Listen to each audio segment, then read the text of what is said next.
Great. It's great to see everybody. Good evening. Tonight's program, like I said, is being recorded, and you can log on to our website at asthmaandallergies.org if you want to view it. AFA New England wants to welcome you to our live speaker series event on COVID-19 and its physical and emotional effects on the asthma and allergy community. My name is Amy Dow. I'm the Director of Education Programs for the Asthma and Allergy Foundation of America, New England chapter. We are a 501c3 nonprofit organization dedicated to improving the quality of life for people with asthma and allergies in the 6 New England states. At AFA New England, we pursue our mission through a wide range of education, public awareness, advocacy programs, and support for research. Our program this evening will be presented by Dr. Tregony Simoneau, Dr. Michael Pissner, and Dr. Jennifer Lebovich. Tonight's event is sponsored by GlaxoSmithKline, who is AFA New England's 2020 Speaker Series sponsor. Also, a thank you to our communication specialist, Catherine Cruz, for producing tonight's event. During tonight's program, we have turned the mute feature on for all participants. If you have questions throughout the presentation, please ask them at any time by typing them into the chat function box. Both Catherine and I will monitor that closely and will relay the questions to the doctors. There's also a reactions button at the bottom of your screen. Feel free to give the doctors a virtual hello or thumbs up or a real one. They would appreciate that as they go through their presentations. Before we begin, one brief disclaimer.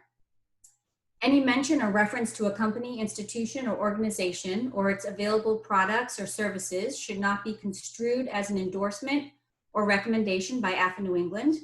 Information presented should not be used as a substitute for medical consultation and care to diagnose and treat specific symptoms and illnesses. AFA New England will not be held responsible for any actions taken by attendees or viewers as a result of this speaker series talk. I am very pleased to introduce our featured guest speakers tonight. Dr. Tregony Simoneau is a pediatric pulmonologist at Boston Children's Hospital and assistant professor in pediatrics at Harvard Medical School. She completed her training at Boston Children's and then moved to Connecticut Children's Medical Center for 6 years. While there, she started a severe asthma program and was the co-director of the Easy Breathing and Easy Breathing for Schools asthma management programs. She returned to Boston Children's in 2019 and now participates in the severe asthma program and aerodigestive programs and is the co-director of outpatient clinics. Dr. Jennifer Lebovich is a psychologist in the Food Allergy Comprehensive Evaluation Treatment and Support Program at Boston Children's Hospital and assistant professor in psychology at Harvard Medical School. She works with children and families to develop positive coping strategies for food allergy management. She is a member of the AFA New England Board of Directors and is chair of the AFA New England Medical Advisory Committee. Dr. Mike Pissner is a Boston-based pediatric allergist and director of food allergy advocacy, education, and prevention for Mass General Hospital for Children's Food Allergy Center. He serves as a member of the Medical Advisory Committee of AFA New England as well. Most recently, Dr. Pissner conceived and implemented the Food Allergy Buddies program, an innovative program that aims to create a community of support for children with food allergies in the Boston area. Teen themselves dealing with their own food allergies serve as buddies or mentors for the younger children with food allergies, while parents of the littles meet to share their experiences and learn from experts. So you know a little bit about AFA New England and our presenters. We would like to learn a little bit about you. Catherine is going to put up a poll question. Please click on all of the options that apply to you. Just take a moment and read through.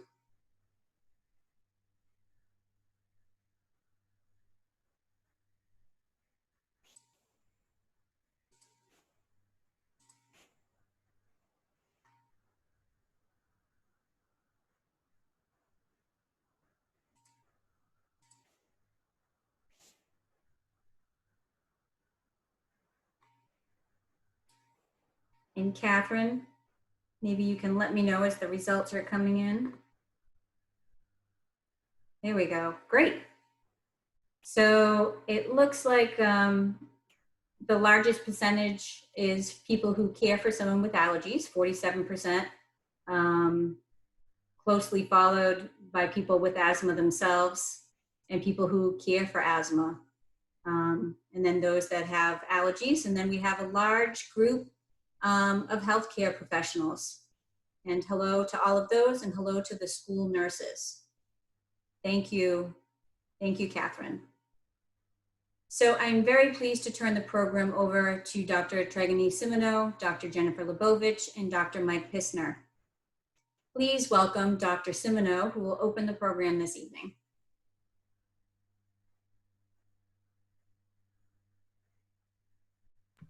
I can't share my screen, if you can turn that on.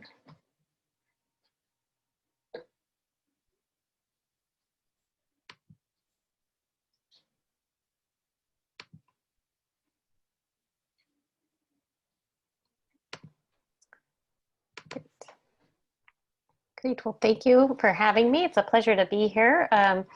So I am gonna talk, hopefully, I'll try to be brief, but I realize I might have a lot to say, but I'm gonna talk about some COVID-19 updates, as well as how COVID-19 has been affecting people with asthma. So we're going to try to cover some epidemiology, some of the recent numbers, talking about COVID-19 as it affects children and how COVID-19 affects those with asthma. And then we'll talk about asthma treatment recommendations during this pandemic, look at some of the clinical impact of COVID-19, and finally just speak briefly about face masks as how they relate to asthma. So early on in this pandemic, when things were, data was originally coming out of China, we saw reports that children were infected with COVID-19 at about the same rate as adults, but had less severe disease. As things progressed, we then had reports from Italy that suggested that children were infected with COVID-19 at a much lower rate than adults. And since then, there have continued to be some conflicting reports, but in general, I think the consensus is that children can get COVID-19. They do get it probably at a lower rate than adults, but they universally get less severe disease than we've seen with adults, particularly older adults. And these are the most recent CDC COVID-net data. So these two bottom lines are kids under 18. So the 0 to 4-year-olds and 5 to 17-year-olds from the beginning have had very low rates of hospitalization as compared to those over 65 and the other adults. So what about COVID and asthma? So the CDC put on their list of risk factors early on that moderate to severe persistent asthma is a risk factor for COVID-19 morbidity and mortality. And this was largely based on what we know about asthma, that viral triggers are a very common risk for exacerbation, and that there's a theoretical risk that infection with COVID-19 in children with asthma could increase their risk of pneumonia or acute respiratory distress. But in the previous SARS outbreak in 2002, we saw that children with asthma were actually less susceptible to that coronavirus infection. And the literature that we've seen so far about COVID-19 is a little bit ambiguous as to whether or not having asthma, children with asthma are at increased risk for either COVID-19 infection or increased morbidity and mortality. And if you look at the hospitalization data, it really seems to just reflect the asthma prevalence in the general community. So again, this is the most recent COVID-net data. These top two bars are asthma, and the turquoise being in children, and the light purple being adults. So asthma prevalence in the general population is around 10% in the United States. And so that's what we see in adults who are being hospitalized with asthma. Now, the risk factors that we do see coming out, particularly for children and adults, is obesity. Hypertension in adults has been a risk factor. Metabolic disease, which includes diabetes. But the most common thing we see in children who are hospitalized with COVID-19 is that they have no underlying condition. And we have to take all this data with a grain of salt, again, because the numbers are quite low. And so when you think about 13% of the kids who have had COVID and been hospitalized with COVID, 13% of them have asthma. That's really only 34 kids that we're talking about across the US. So why is that? So there's a little bit of evidence that's still being investigated, but that suggests that having an allergic condition may actually reduce someone's susceptibility to COVID-19 infection and severe disease. And this is related to these ACE2 receptors. So this ACE2 codes for the receptor that the coronavirus binds to infect cells and enter the body. And both children and adults with allergies and asthma have been shown to have this reduced ACE2 expression in their upper and lower airway cells. And so there's some scientific plausibility that perhaps those with allergic disease are less at risk for COVID-19 infection. This is an area that is still actively being studied. And there's a large study underway right now to try to tease that apart a little bit better. But it's a little bit reassuring in the sense that perhaps asthma is one, not a risk factor, and perhaps allergic disease is actually protective. So what about COVID-19 and asthma exacerbations? Again, viruses, one of the most common causes for asthma exacerbations. Well, again, in the SARS outbreak in 2002, we saw that asthma exacerbations among children actually decreased. So why would that happen? In a pandemic, there's several factors that might increase asthma exacerbations, and then there's some that might decrease it. So people have been stuck at home, and if you have environmental allergens in your home, that potentially could increase your risk for an asthma exacerbation. There may be other viruses as we head into flu season right now. There's definitely been increased stress, which definitely can be a factor in asthma exacerbations. And without the structure of school from that March to June period, there may have been some decreased adherence to asthma medications because our days were all thrown a little bit out of whack. On the flip side, social distancing is probably helpful in terms of asthma exacerbations. Kids are not being exposed to those routine viruses. They may not be participating in sports. They may not be doing some of the things that typically would trigger their asthma. There may be fewer infections. You could imagine that in the fear of a pandemic, people actually would be really good about taking their asthma medications, and so adherence would actually improve.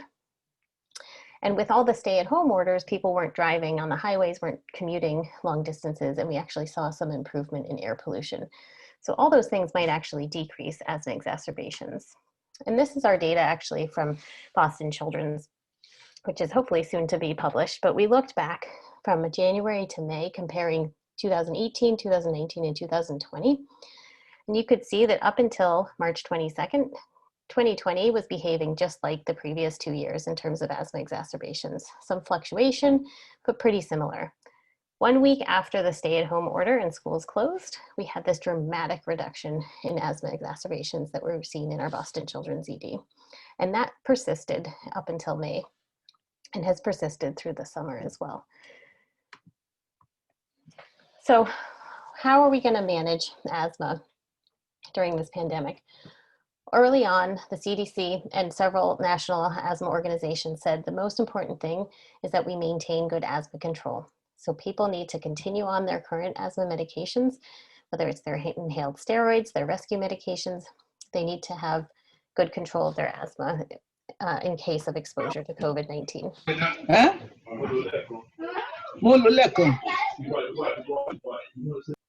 We also recommended not to step down anybody's therapy. So typically over the summer months, many kids are able to decrease their dose of inhaled steroids, but this summer we didn't do that as much. There were some cases where we still felt like it was important enough and the benefit of decreasing the medicine outweighed any potential risk, but for the most part, we kept people on their inhaled steroids. And now as we enter the flu season and the winter months, it's extra important that we keep people's asthma well controlled and keep them on their regular daily medications. This may have resulted in some increased exposure to inhaled corticosteroids that we otherwise might have avoided. But I think given the lack of understanding at the time, it was an important step to take. Early on, we saw some concern about the use of steroids because with COVID-19, thinking that they might interfere with the body's immune system and ability to fight off COVID-19 infection. But by and large, the data now suggests that steroids are safe, whether they're inhaled steroids, nasal steroids. It's more important that you keep your asthma and your allergic rhinitis well controlled. And even systemic steroids should be used as appropriately for asthma exacerbations. So as we've all seen changes in our lives, the clinical systems have had significant changes, and this has impacted the school nurses in the crowd, as well as everybody at home, everybody who's had to go to a doctor's office. So by and large, the most important thing is symptom screening. If someone has symptoms, they need to stay home. We do bring people in to be seen in the office if they have symptoms, but we need to know ahead of time so that we can plan appropriate for the right protective equipment. And then social distancing has impacted everything that we do. We've had to decrease our clinic volume, make sure people can be spaced. Gone are the days of the waiting room. And then we talk about aerosol generating procedures. So those are the AGPs. And those are important because if given in someone who has COVID-19, the idea is that they generate more of these aerosol particles of the virus, which then linger in the air. And so you need to close rooms for an extended period of time. You need to wear more protective equipment. And so that's been a consideration through all of this and remains a consideration, particularly for schools. So this is our Boston Children's list of aerosol generating procedures, but the two that I think are particularly relevant are open suctioning of airway secretions. So meaning any of our kids who have tracheostomies, any suctioning of an open tracheostomy is considered aerosol generating, which definitely impacts the ability for those kids to go to school. And nebulized treatments, and this is the one that really impacts asthma. So because nebulized treatments landed on this list of aerosol generating procedures, it's really cut down on our ability to deliver nebulized medications safely. And so we've really made a switch to inhalers and spacers, and particularly in the school setting. Those of you with kids in school with asthma, we need to make sure that their treatment plans have spacers and inhalers and their yellow zone, and that their rescue medication is an inhaler that they have at school. And the good thing of all of this is that we know that spacers and inhalers work really well and work just as well as nebulizers. And so this may be an opportunity for people to really experience that. So finally, I'll touch upon face masks. So face masks work. They work at decreasing the spread of viruses in general across the board, and they work with decreasing the spread of COVID-19. And so there's on the CDC website, there's this article posted about a outbreak in Missouri. There were two hairdressers who went to work symptomatic. About 5 days into being at work with symptoms, they were tested and both tested positive for COVID-19. One hairdresser gave it to the other hairdresser during one of their breaks when they weren't wearing masks. During that time that they went to work with symptoms, they treated 139 clients. They weren't able to test all of them, but the ones that they tested, none of them tested positive for coronavirus. Both hairdressers and all of the clients were wearing masks. So it really supports this idea that wearing masks is critical. Why does it work? Well, here's someone who's infected with COVID-19. They're speaking, they're coughing, they're sneezing. They make these large viral particles that come out and they drop down and fall onto surfaces, which can then be touched and be a route of transmission. And then there's these medium and smaller sized particles which linger in the air. Here's someone who's healthy, not wearing a mask, and gets the full-blown exposure of all those particles. If someone's wearing a mask, you decrease a little bit of the exposure of the particles, but when the person who's symptomatic puts the mask on, it drastically decreases the particles that are spread. The large particles are trapped within the mask. Some of the small ones still escape, but then the other person wearing a mask helps prevent those smaller particles from entering. So this is really the ideal scenario for decreasing the spread of those particles. There's a fascinating study that just came out in September that tested 14 different masks. And so now the question comes up, what mask is best for my child with asthma or for me with asthma? And the important thing is that masks are safe. They're safe for people with asthma. They do not affect gas exchange. Carbon dioxide comes out, your oxygen goes in, but they're not always comfortable. And that can cause problems, especially for people with asthma who already perhaps have some discomfort in their breathing. So the important thing is to find the mask that fits you best, that feels the best, that you can keep on for an extended period of time. 14 masks that they tested, they measured the respiratory droplets that came out with the person talking with the mask on. So here's the N95. This is the one we wear in the healthcare setting when we think we might be exposed to someone with COVID-19. It did the best. From there, up until number 9 here, there's maybe some differences, but no major differences between all those different polypropylene and cotton masks. What was interesting is with the knitted mask, understandably, that did a little bit not as well as the other masks. but the bandana and the neck gaiter did not do well. And the neck gaiter was actually worse than wearing no mask at all. So when you think about what mask to wear, at least 2-ply cotton, polypropylene or cotton. 3-ply is also good. But most importantly, it needs to be comfortable, but it probably shouldn't be a bandana or a neck gaiter. So just to conclude, the main points I want you to take away, COVID-19 may exacerbate asthma, but really we don't have great evidence that it clearly is causing any increase in COVID-19 disease or severe disease. And there may be some protective factor to having allergic disease. Asthma exacerbations in general in kids are down right now. Physical distancing, improved adherence, frequent hand washing, all of those things may be helping to decrease asthma exacerbations.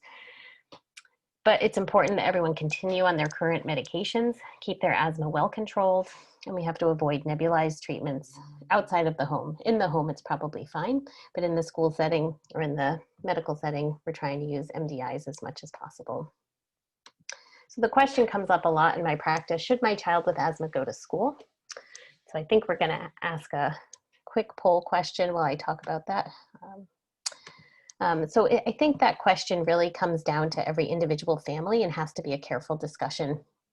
In general, I think it's safe for kids with asthma to go to school, particularly with all the great lengths and precautions that the schools are going to right now to decrease the spread of viruses. That said, there are situations where it may not be right for that family, and that needs to be considered, particularly if your child has their asthma symptoms frequently, if they're coughing frequently. Asthma exacerbation symptoms are the same symptoms as COVID-19, and that child's going to get excluded from school frequently. And it may be a better educational experience to just be remote. So I think all those things have to be considered when trying to decide what's the best thing for that child and that family. So with that, I invite you to please put your questions into the chat. We'd love to answer questions. And I'm going to hand it over to Dr. Mike to talk about the impact of COVID-19 on food allergies.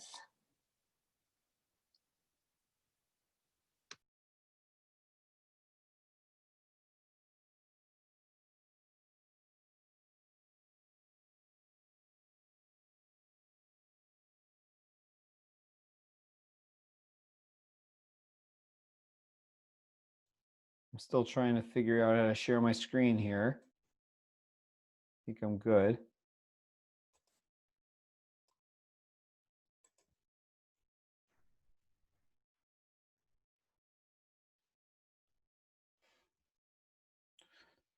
What do you guys see?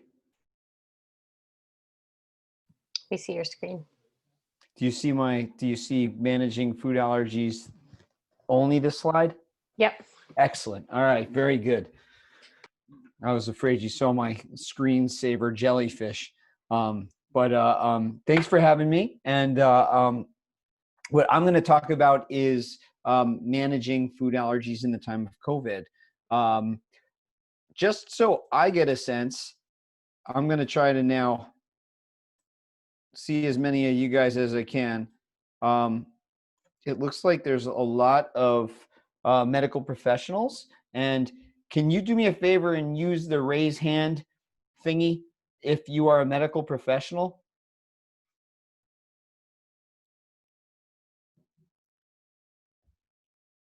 All right, it's working.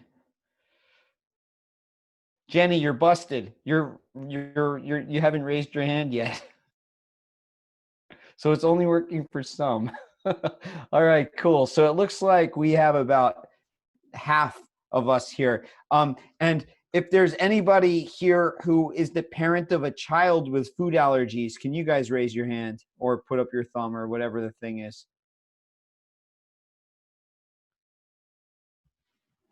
All right, great. Me too. And if there is anybody here who is a caregiver who takes care of a child with food allergies.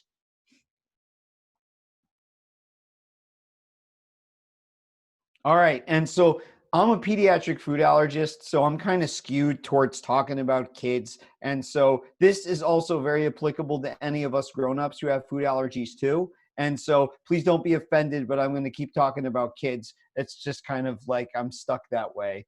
And with that, I'll get started. All right. So people with food allergies have to do certain things on a routine basis.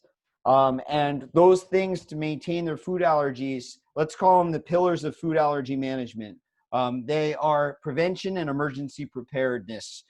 They need to be applied at all times and in all settings, no matter who a kid or a person is in the responsibility of, no matter what the setting, and whether it's COVID or not.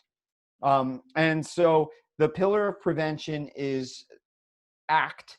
You act to avoid an allergic reaction. You avoid, you communicate, and you teach. You avoid by reading labels, by understanding and avoiding potential cross contact, and by teaching the child and whoever it is who's caring for the child how to avoid allergic reactions. The second pillar is emergency preparedness. You need to be prepared to react, recognize anaphylaxis, administer epinephrine, and activate emergency response. Now, this has been the mantra of what we do when we maintain kids, but now it's COVID. So we have some things that we're going to need to be thinking about, but we have to continue to maintain the pillars even in these changing times.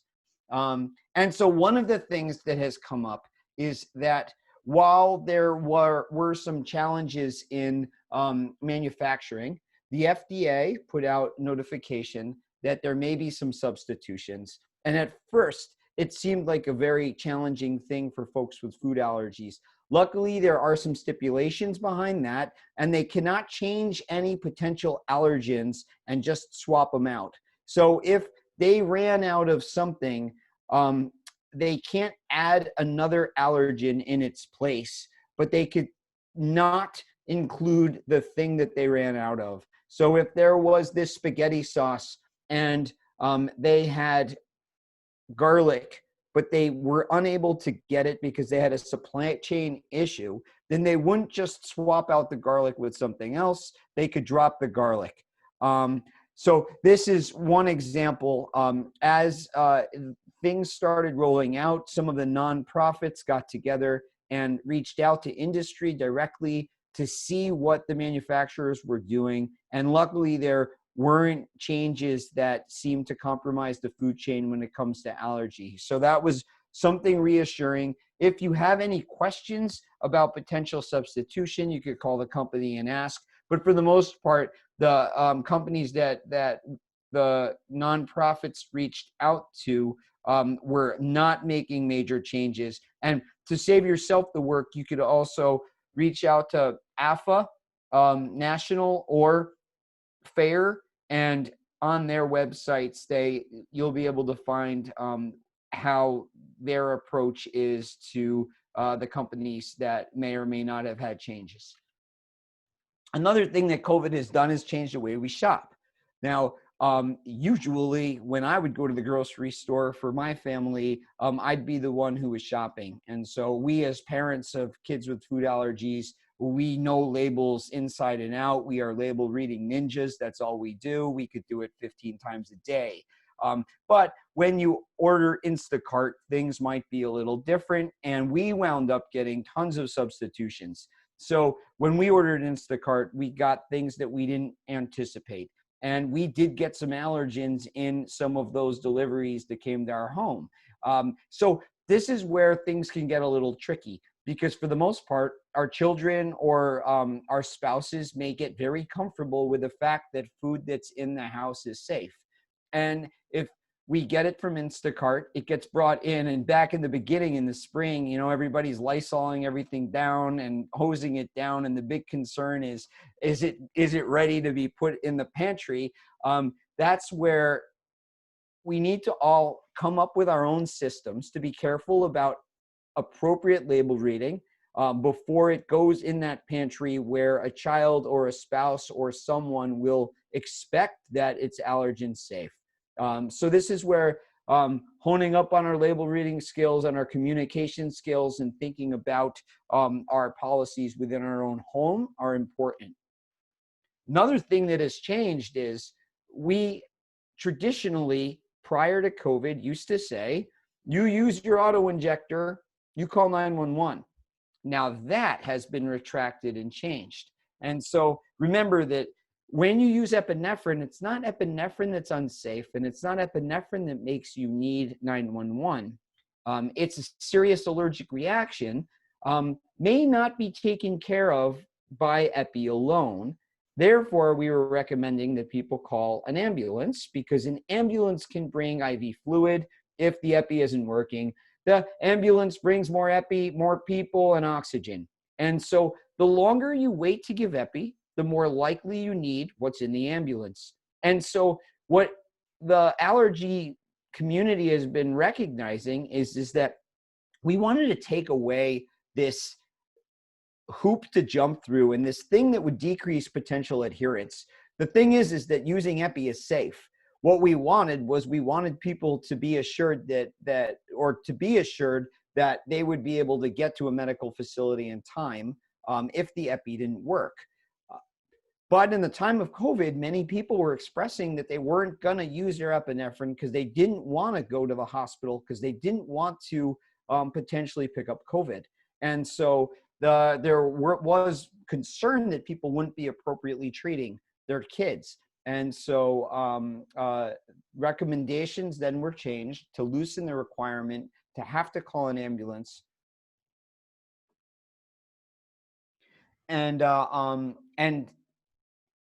now the community is wondering if these are going to necessarily be retracted even after COVID goes away. So the idea is that if somebody has symptoms that would constitute potential anaphylaxis, and anaphylaxis is a severe, potentially life-threatening allergic reaction, and you can have several mild symptoms and then have anaphylaxis. So I could be sneezing, I can have a couple of hives around my mouth, and I can have a bellyache, and then potentially nausea and maybe some vomiting. And that would be considered anaphylaxis and something that you need to treat with epinephrine. Now, in most cases, epinephrine works quickly and well, and most people only need one dose of epi. So they say about 20% of people might need a second. And epinephrine goes to peak levels in 8 minutes, where an antihistamine might, and it is for comfort medicine, and antihistamine is for comfort medicine, and it might take 30 to 60 minutes to kick in.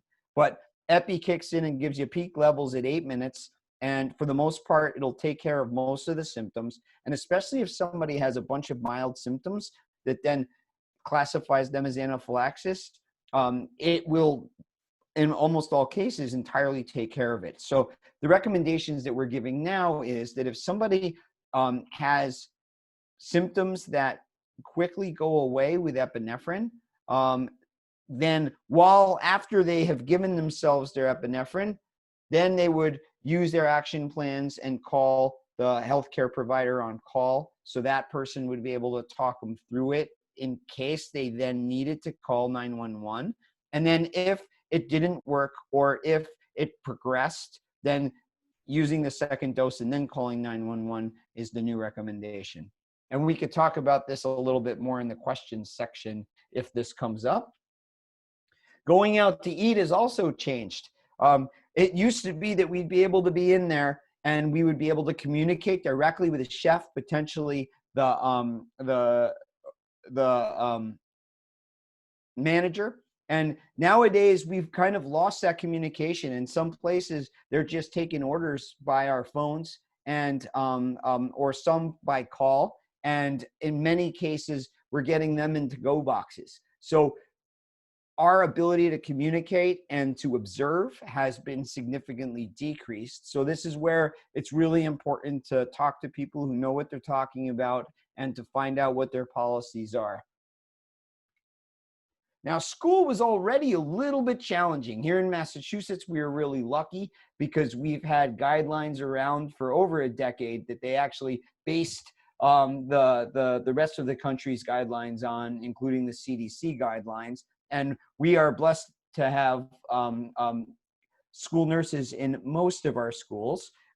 And these guidelines have been very helpful, and our policies have been very helpful. But now came COVID. And so this has changed things quite a bit. But what's lucky is that some of the things that we need to do to safely get our students in the classroom are things that ultimately are going to be helping decrease cross contact and potential exposures to allergens.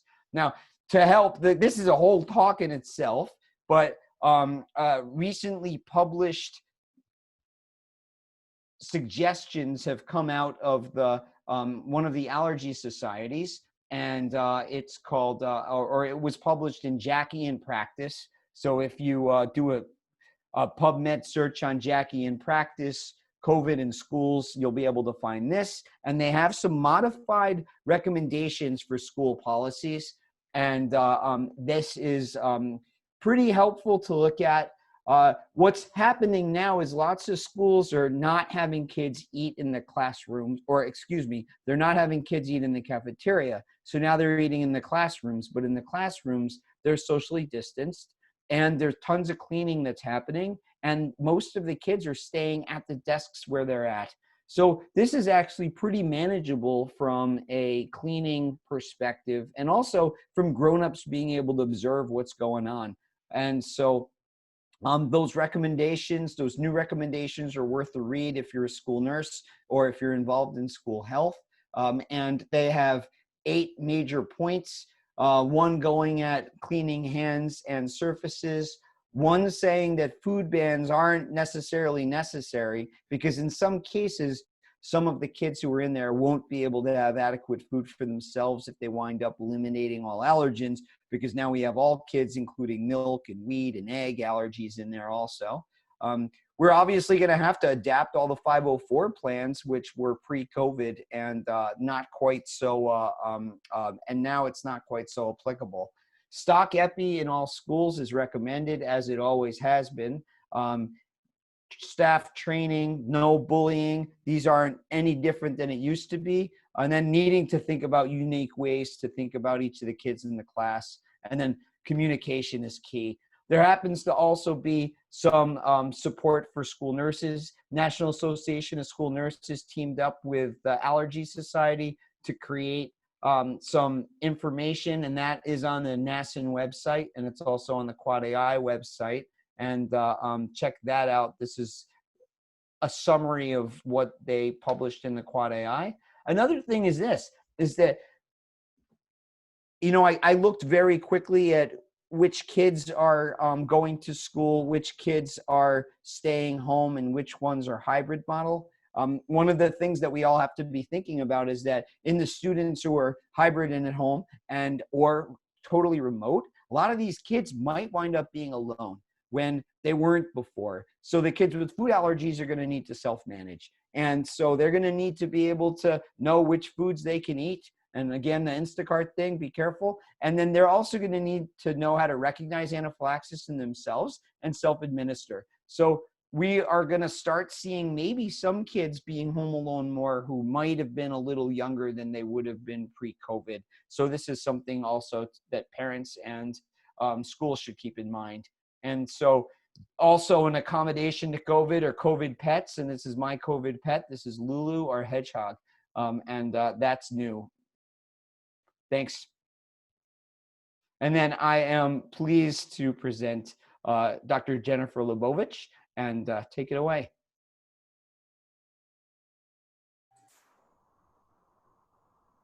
I wish I could stop sharing. Yeah. It doesn't want to let it go. Got it.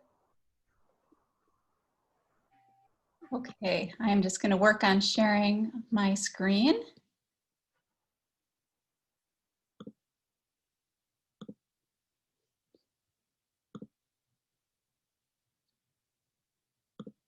Great.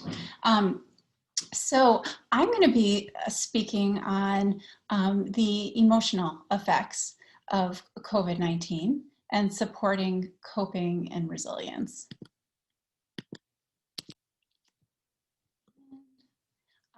So the objectives of my talk today are going to be to describe the emotional and mental health impact of COVID-19, present coping strategies to support resilience, and to address important issues for children with food allergies and their families. And so my area of expertise is working with children with food allergies, but a lot of the things I'll be talking about will also be relevant for children with asthma. So we were lucky, at least for the purposes of this talk, that just this week on Monday, the American Psychological Association came out with its annual report on stress in America. And so one of the things that we see, not surprisingly, is nearly 8 in 10 Americans say that the coronavirus pandemic is a significant source of stress in their life. And we know there are many stressors that have come up during this time. Uncertainty about when this is going to end, worry about loved ones, grief, loss, financial hardships, balancing work and childcare, social isolation, missed activities, and certainly increased we've seen disparities in access to care and health outcomes, and for some, family violence. And for all of us, there can be an emotional and behavioral impact of stress. So feeling more restless, tired, lonely, hard to concentrate, disrupted sleep, unhappy mood swings. We might see all of these things. Not surprisingly, for those out there who are parents or work in schools, the majority of parents in the survey reported significant school-related stress, both last year and this academic year. And the pandemic as well has really highlighted some disparities in terms of, for example, individuals' access to the internet or devices at home, or different situations in terms of whether a parent is able to work from home or supervise during remote learning. And certainly for families of children with asthma and allergies, then we also see questions and concerns such as, will my child be at increased risk to their medical status, and how will their healthcare plan change in the current school environment? So looking a little bit at COVID-19 and mental health. So there was a CDC report on mental health substance use during the COVID-19 pandemic that came out at the end of August. And they did find increased rates of anxiety and depression compared with the same period in 2019. And interestingly, at-risk groups included young adults, racial and ethnic minorities, essential workers, and unpaid caregivers for adults. We also, there was a recent review that looked at studies on child and adolescent mental health during COVID-19. And so they looked at empirical studies that looked at rates of different conditions. And there were a lot of methodological limitations of the studies, but in general, we do see some increased rates of anxiety and depression in this population. So it is really important, and that's why I started there, to acknowledge the stress and mental health toll of COVID-19. But that being said, one of the things that we know when we look at the research on individuals and communities that have gone through stressful or traumatic events is that in actuality, resilience is the norm, resilience and recovery. And so when we talk about someone being resilient, we don't mean that they don't experience stress or hardship, but what we do mean is that they are able to bounce back and recover and persevere and have flexibility. And in fact, in this same American Psychological Association survey, they found in about 7 of 10 Americans say that they do feel hopeful about their future. So I'm going to talk a bit about how we support children, how we support teenagers, how we support children and families with food allergy. But I want to start with the caveat, the flight attendant putting on their own mask first is supporting ourselves. So first, to start by saying, accepting our feelings. So there is a lot of loss and uncertainty that goes along with COVID-19. And when we think about it, the function of anxiety is to mobilize us in the face of a potential threat. And for sure, COVID is a threat. It's important to take it seriously. But the challenge is it's not going anywhere. We're kind of in this right now for the long haul. And so we do have to find ways to calm our bodies, calm our minds. And so thinking about things, what works for us, whether it's meditation or relaxation, taking a break for something enjoyable like a walk, or reading, listening to music, physical activity, all of these things sometimes can feel lower on our priority lists, but they're actually pretty important. Also developing some balanced optimism. So, again, this is serious and dangerous, and it will get better. I've coped with adversity before. Most people will be okay. We also have to be mindful of the 24/7 news cycle. We all want to stay on top of the information we need to know, but this can also put us on kind of constant alert for threat. And we want to find ways to stay connected. They may look different right now, but our social supports are going to be important. And of course, maintaining healthy habits. So how do we support kids? So we've all probably found creative ways to help kids stay connected. It may look different, whether it's, distance bike rides or walks, or FaceTiming, or online video games, gaming, things like this. One of the things that comes up a lot is screen time when we're thinking about kids' mental health. And I think we've all had to accept that there's going to be a little bit of flexibility during this time. Certainly kids are using screens for many different things, learning, connecting, but we want to just make sure that they're also spending as much time doing things like being outside, physical activity, and unscheduled time. Just a few tips on things as kids, particularly for kids who are learning at home, which it looked like a number of the kids in this group were, thinking about things such as trying to separate the spaces where kids work and learn and sleep. So for example, many kids do have a desk in their room, but maybe not having them doing their homework and learning on the bed. Keeping consistent sleep routines, and developing family rituals to check in and enjoy time together, whether that be something like everyone talking at dinner time about something interesting about their day, something that was hard. These check-ins are important. And when we're thinking about supporting teens, it's important to be aware that physical distancing can be especially hard for teens during this stage of development. And so it's important to give them creative ways to connect with friends, give them also space for downtime and to unwind. Privacy is important at this time. Checking in about their media use. So, it's important to know, what are they seeing? What are they hearing? If they're on social media, looking at a lot of these things without you present. And also, particularly for the population we're talking about today, but really any teens, thinking about things like risky behaviors, such as vaping or smoking, which can be particularly problematic for teens with asthma, but also in general could present then a risk factor for COVID. So when we're talking to kids about COVID-19, we really want to think about that kids are going to take their cues on how to respond to challenging situations from the adults around them. So when we're calm and matter of fact, they're going to pick up on that. And so we want to think about emphasizing safety routines versus risks. So what do we know? And there's lots of things we know that work. I'm thinking of Dr. Simino's graphic on masks, for example. What can we do to keep ourselves safe and help others? And so focusing on these routines really helps kids develop a sense of security. We can put risks in perspective too. Kids may have questions about whether they or loved ones may be at risk for dying, for example. And so we can let them know, for example, that kids are generally stay healthy or less likely to get COVID or have severe symptoms, but that in fact, most adults recover well. And if they get sick, the people around them are going to help them to become healthy.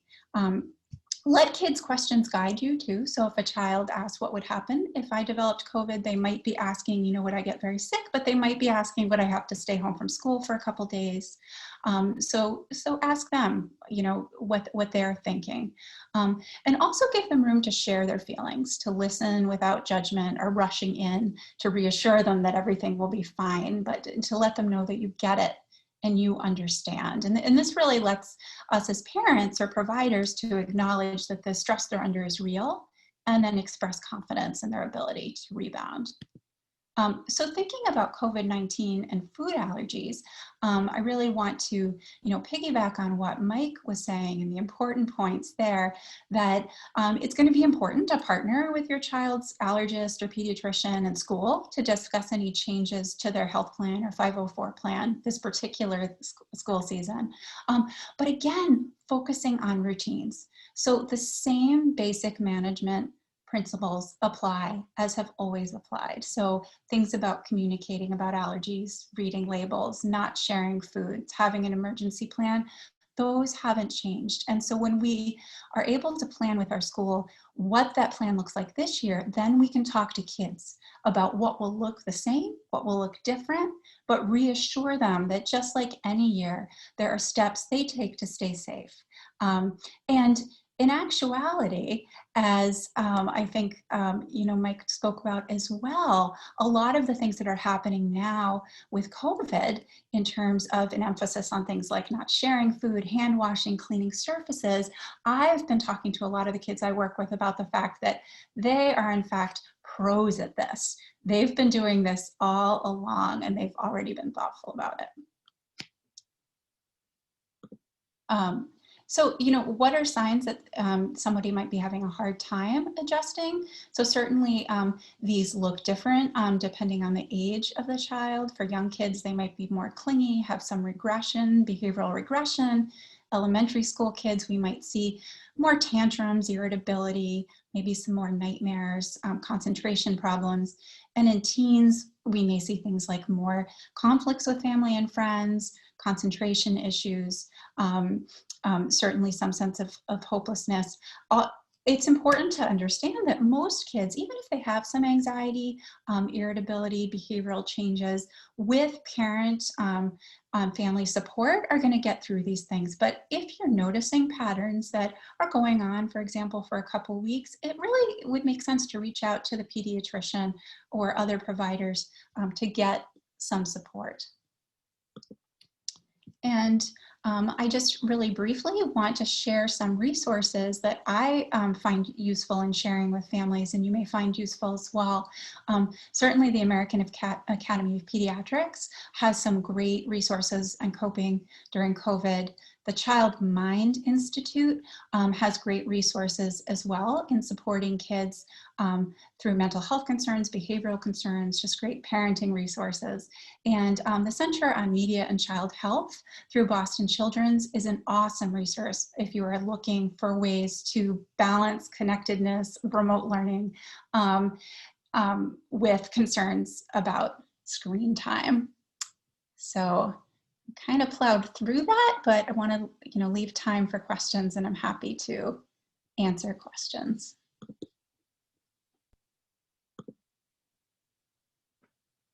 So if anyone has questions for Dr. Lebovich or the other doctors, feel free to either raise your hand or type it into chat.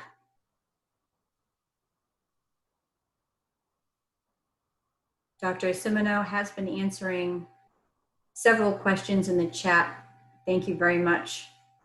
And we will share all of the questions and the answers via email to all of those that have registered, and we can post them on social media as well. Amy, we did have one of the questions that was submitted prior to the event, and that is for Dr. Simoneau. And why is getting the flu shot recommended as it relates to COVID-19? That's a great question. So the biggest reason is that the symptoms of flu are very similar to the symptoms of COVID-19.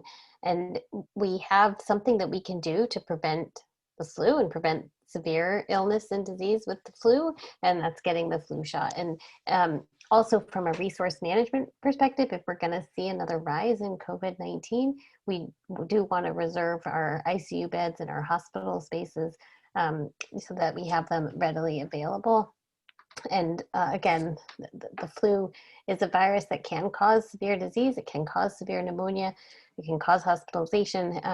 And if we can do something to prevent that, we really should be doing it. And so I think the requirement for people to get the flu vaccine, particularly kids in school, are now required to get the flu vaccine this winter is really to do just that, to do the best we can to take another virus off the table during these challenging times. Thank you. Dr. Pissner, can wearing a face mask impede the recognition of anaphylaxis by others? The nice thing is that kids will be able to, and grown-ups will be able to communicate symptoms that we feel, and someone just having isolated hives under the area of the mask, that wouldn't be in itself a symptom that I think would go under the radar. There would be other things that would tip people off. And so that's where training's important. So school staff understanding what an allergic reaction looks like, then that wouldn't necessarily significantly impede their understanding that this kid might be having an allergic reaction. So, and I think teaching the children to communicate and to always tell a grown-up if they think they may have accidentally eaten something, or if they may be having symptoms or signs of an allergic reaction, and that's just like the usual. Great, thank you. And Dr. Lebovich, could the emotional benefits of neurofeedback be worth the potential risks of an in-person therapy visit during this pandemic for asthma and allergy patients? So I think, I'm not sure I can answer that question specifically for neurofeedback, but I think in general, when we're thinking about any type of therapy or medical visit, we're always weighing the risks and benefits. And so I think one of the things that we want to make sure is that families, patients get all the support they need during this time. So I would definitely think about talking to your provider, your healthcare provider, talking about to the neurofeedback provider, finding out what things can be done virtually, what things can't, and thinking about your particular child's needs. And also, as we heard on this talk, there are different, steps that can be taken to help reduce risk for in-person situations. So if you're thinking about doing anything in person and deciding whether it's worth the risk, also finding out what that provider, what steps they take in their practice to manage that will be pretty important. Thank you. Dr. Lebovich, Dr. Simoneau, and Dr. Pissner for your time this evening, and for your commitment to helping AFA New England bring programs like this to the public. Just briefly, AFA New England has 3 upcoming events. First up is our first ever virtual fall gala on Tuesday, November 10th at 7 p.m. We hope you can join us online this year for a 40-minute program that includes Dr. Dan Baruch for an update on COVID-19 in the search for effective and safe vaccines. Internationally known singer and songwriter Kyle Dine will be joining us, singing a message of empowerment to children with food allergies. And we will have our silent auction with many creative items and much, much more. Next up in our speaker series is a live presentation via Zoom on Thursday, December 3rd at 7 p.m. AFA New England is partnering with GlaxoSmithKline to present our 3rd segment this year in the Asthma Goals series titled, Is It More Than Just Bad Asthma? During this presentation, Arnita Roberts-Christie will review the many types of asthma, as well as discuss control versus severity, triggers, and the impact of asthma on our personal, social, and family life.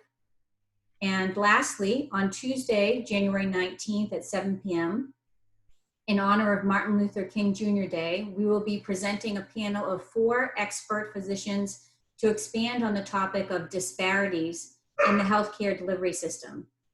Our panel consists of Dr. Railat Abdullahi, Global Clinical Lead for the Immunology and Inflammation Division with Sanofi, Dr. Margie Luisius, Director of Diversity and Inclusion with the Division of Allergy and Immunology, Dr. Lakia Wright, Medical Director of U.S. Clinical Affairs. Sorry, everybody, my dog just barged right in.